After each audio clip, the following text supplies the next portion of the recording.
Hello everyone, my name is Cristina Napolitano, originally from Spain, married to Craig, a New Yorker, and our 5 children and us live in New York right now.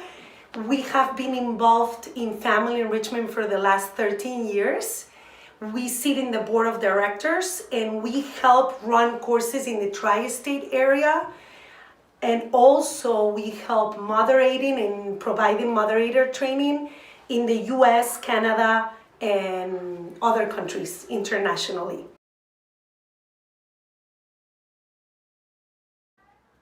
This video is the first one of a series of 3 videos that are going to be dedicated to facts, problems, and solutions. This is for team leaders or moderators that want to learn how to do these 3 steps better. Why? When it comes to facts, participants, sometimes ourselves, but usually courses, I have been going to moderate courses in different places, either in the US or internationally. When we get to facts, everybody has a complaint. Why do we do facts again? Again, go over the case? My intention today is to convince you that it's so worth it to do facts. It is the key to the communication technique and to the methodology that we learn in family enrichment. And it is like that person that goes to the gym every day because wants to run a marathon and goes every day at the same time to the same class with the same people, right? And goes very committed to the gym daily, doing the same thing over and over again. What is that person trying to do? That person is trying to gain a skill. That person wants the day of the marathon, his legs or her legs to run by themselves, right? When we're doing family enrichment and when we do facts, problems, and solutions, the methodology in family enrichment, it's a skill that we all need to gain. And what is that a skill for, right? It is not just for the days that we go to do a case, and it's not for when we have our small group meetings or general sessions. That's a skill that we learn on those sessions, but we want to be able to use that skill in our marathon of life, right?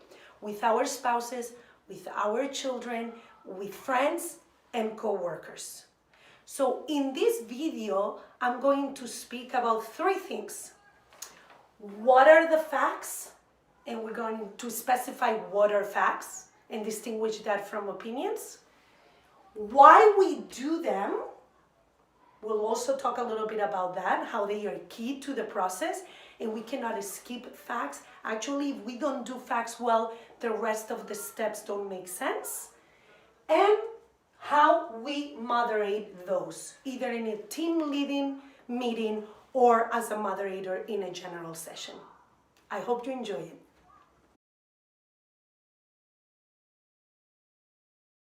So what are facts? Facts are things that we can prove, actions that we can see, we could see on a TV, right? We could watch it, things that we see, words that are spoken or that we can hear. So for example, a fact would be, you have been arriving home 3 days in a row or 5 days in a row, 20 minutes after dinner started, right? That's a fact. Or I saw you throwing the ball to your brother. That's a fact. Or even things that people say. I could hear somebody saying, well, my mom never read to me when I was little. Now, can I prove that the mom didn't read to the person when he was little? I cannot prove that. I can only prove that he said that. He says. So many times, this is very important to differentiate and to stick to the facts, right?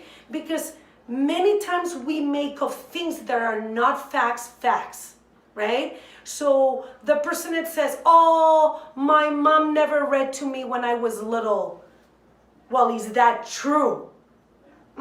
We don't know, right? It could be, yes, the mother never read, but it could be that the mother read few times and not that often to have stayed in the memory of the child, now an adult, right? So the only fact would be this person said so. And it's very important to make that clear, and we'll see why. So why do we do facts? We do facts. Have you ever seen or find yourself in a situation where you're in a conversation in circles and you don't get out of it? That is the result of not having started your conversation with facts.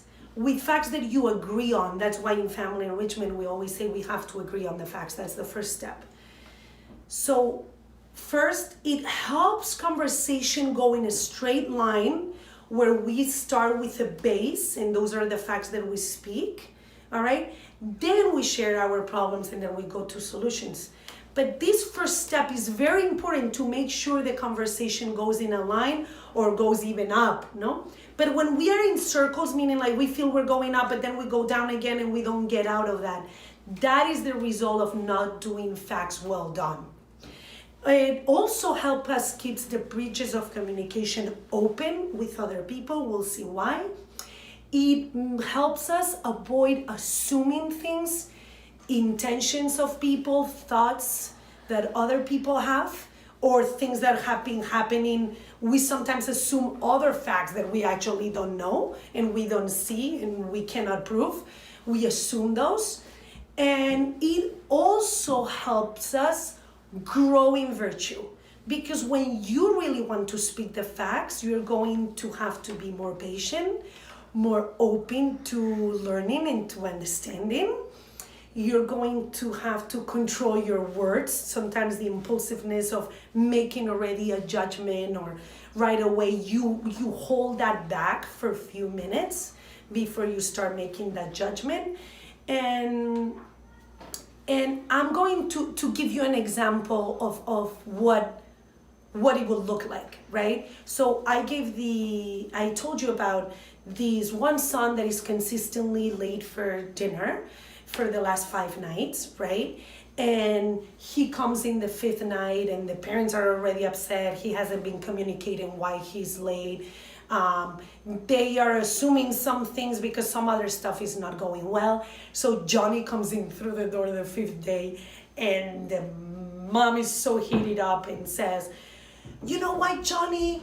You're not gonna have dinner with us. You don't care about the family. It's the 5th time you're late, and there's gonna be hard consequence. Go to your bedroom," right?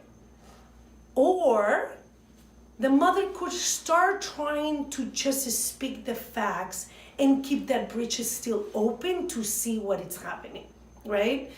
So Johnny could come through the door the 5th day, and even they are upset, they hold that back first, and they say, "Hey, Johnny, it is the 5th night. You've been 20 minutes late for our family dinner, and you know for Dad and I it's very important that we all eat together. And so what is happening? What is, is there something going on? Tell us." So now you're setting the stage for Johnny to open up to you, right? So that's why speaking the facts is so important, to set the stage for more open conversation that it will come later.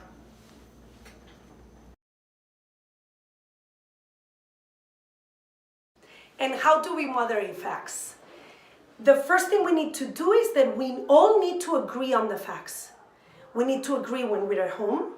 If not, we cannot continue to discuss problems if we haven't agreed on the fact.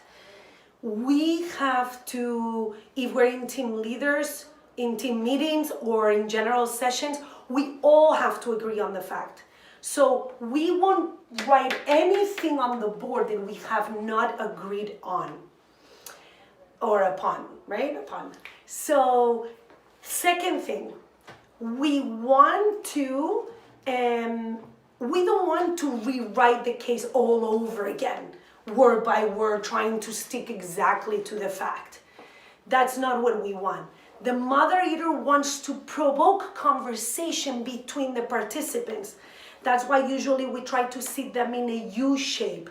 So you provoke that they speak to one another, trying to simulate what would happen at home when we don't agree on things, right? Children and parents sitting in a table and they are not agreeing on things and they sit in front of each other and talk. You, as a moderator, you want to try to provoke a little bit that type of conversation during the general session so they have an idea of how they can do that better at home. So what I would do is that I would say, I would throw in questions out there about the case, and I would say, I would throw a question like, what do you think about John, guys? Right? And maybe some person says, well, I think he's a lazy father, right? And I'm like, well, is that really a fact that he's lazy? And somebody else says, no, I don't agree. And I'm like, all right, can you tell this person why you don't agree? And they start a conversation, right? They go back and forth. And that's what we want, that the participants speak to one another to make sure they get to the conclusion of what they agree upon. So to do that, I would say have some questions that you can use to throw, like, what do you think about John? Or what was happening in the party? What was that, right? And have them, and then use either little drawings or the quotes of what people say.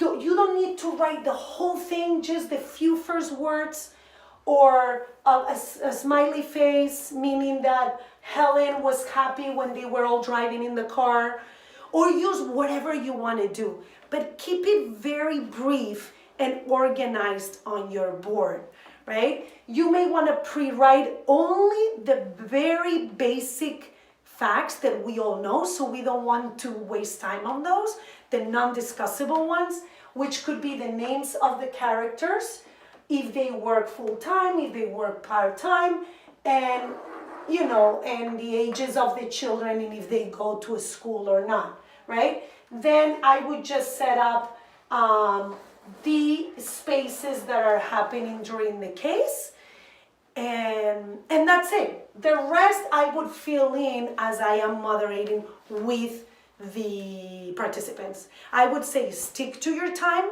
If you have 15 minutes for facts, don't do longer, just 15 minutes, set your timer, ask somebody to be your timekeeper, and have a lot of fun. I think this part should be a part where it is challenging to really agree with one another.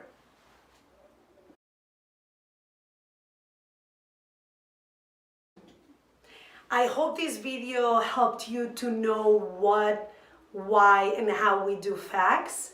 I have shared with you all I have learned from IFFD members. The first ones, my parents, since I was very young.